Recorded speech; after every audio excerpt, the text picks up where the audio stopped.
14 სახელმწიფო ნაკრძალი, 9 ეროვნული პარკი, 18 აღკვეთილი, 21 ბუნების ძეგლი, 2 დაცული ლანდშაფტი და 1 მრავალმხრივი გამოყენების ტერიტორია. ეს საქართველოს დაცული ტერიტორიებია. საერთო ფართობი 512,062 ჰექტარში ადგენს, რაც ქვეყნის ტერიტორიის 7,3%-ია. მსგავსი ტერიტორიების არსებობის აუცილებლობას ჯერ კიდევ 1912 წელს მიხვდნენ და ლაგოდეხის ნაკრძალით შეიქმნა. მოგვიანებით ბუნების დაცვის მიზნით მსგავსი სტატუსების მინიჭება სხვა ტერიტორიებისთვისაც აუცილებელი გახდა.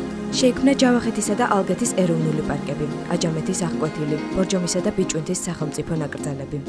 დაცული ტერიტორია სწორედ იმისთვის არის, რომ მოხდეს მათ სხვადასხვა სახის უნიკალური სცენარი იქნება თუ ცხოველის სახეობა იმის შენარჩუნება. ერთ-ერთი პრიორიტეტული მიმართულებაა ჩვენში რეინტროდუქცია იმ სახეობების, იმ ცხოველების, რომელიც თავის დროზე იყო ამა თუ იმ დაცულ ტერიტორიაზე და მერე ისინი გაქცნენ, იმიტომ რომ ადამიანები ძალიან დაუფიქრებლად ახორციელებდნენ მასზე ნადორობას და ამოწყდნენ.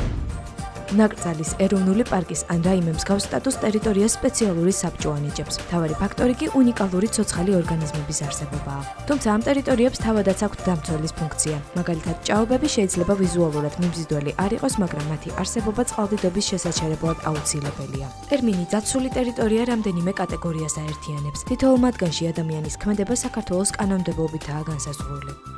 ნაკრძალში არ შეიძლება არც ნადირობა, არც ტურისტულად სიარული, შეიძლება მხოლოდ სამეცნიერო, კვლევითი და საგანმანათლებლო საქმიანობის ჩატარება. ბევრია ჩვენი თანამოქალაქე, რომელიც არ არის ჩახედული დაცული ტერიტორიების სისტემაში, რომელიც დადის აქეთ-იქით და გონია რომ ნაკრძალშია, ის ადგილები როგორც წესი არის ან აღკვეთილი, სადაც შეიძლება ჩარევა და ასევე არის ეროვნული პარკი, ან დაცული ლანდშაფტი. დაცული ტერიტორიების დაახლოებით 75% ტყეა. ეს იმიტომ, რომ თავიდან ავირიდოთ ადამიანების მიერ ხეების გაჩეხვა, რაც ბრაკონიერობასთან ერთად კანონით ისჯება. ამ დანაშაულის გამოაშკარავება სირთულეს უკვე აღარ წარმოადგენს. დაცვა ხდება ჩვენი რეინჯერების საშუალებით. ბოლო დროს ჩვენ დავიწყეთ ძალიან ეფექტურად ფოტომახეების გამოყენება. ფოტომახეები არის აპარატები, რომელიც ყენდება სხვადასხვა ადგილზე და როდესაც იქ მოძრავი არსება გაივლის, უღებს სურათს. თუმცა ეს იმას არ ნიშნავს, რომ ადამიანებს მსგავსი ტერიტორიების მონახულების უფლება არ აქვთ. 2005 წლის შემდეგ საგრძნობლად გაიზარდა ვიზიტორების რაოდენობა. 2011 წელს მათმა რიცხვმა 303,686 მიაღწია. დღეს თუშეთის ეროვნული პარკი ერთ-ერთი ყველაზე დიდი პარკია ევროპაში. იშვიათია პრომეთეს მღვიმის მსგავსი ადგილებიც. ამ მიზეზით დაცული ტერიტორიის სტატუსის მინიჭება სხვა რეგიონებშიც იგეგმება. საქართველო არის ტერიტორია, სადაც ძალიან პატარა მონაკვეთზე, ფაქტიურად სადაც 200-300 კილომეტრის რადიუსში ჩვენ გვხდება როგორც ჭარბტენიანი ტერიტორიები, როგორც არის ნახევრად დაჭაობებული ტერიტორიები, ისე ნახევრად უდაბნოები, ნივალური მთის სისტემები და მარადმწვანე ტყეები. ეს ძალიან იშვიათია. არის კიდევ მრავალი ისეთი ტერიტორია, სადაც საკმაოდ კარგი პოტენციალია დაცული ტერიტორიების დაარსების, მაგალითად ცენტრალური კავკასიონი.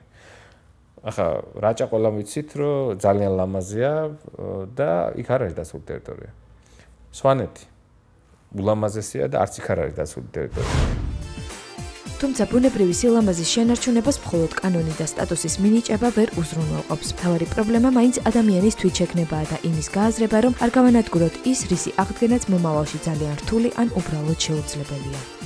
ასე რომ თუ სადმე ასეთ ნიშანში ამჩნევთ, გაითვალისწინეთ, რომ ეს ტერიტორია შემოსაზღვრულია და აკრძალულია ნაგვის დაყრა, ნადირობა, ხის მოჭრა, რომელიმე ცოცხალი ორგანიზმისთვის ზიანის მიყენება და ზოგ შემთხვევაში სეირნობაც კი. მსგავსი დარღვევის დაფიქსირების შემთხვევაში ტერიტორიის დამცველები კანონით გათვალისწინებულ სანქციებს დაგაკისრებენ.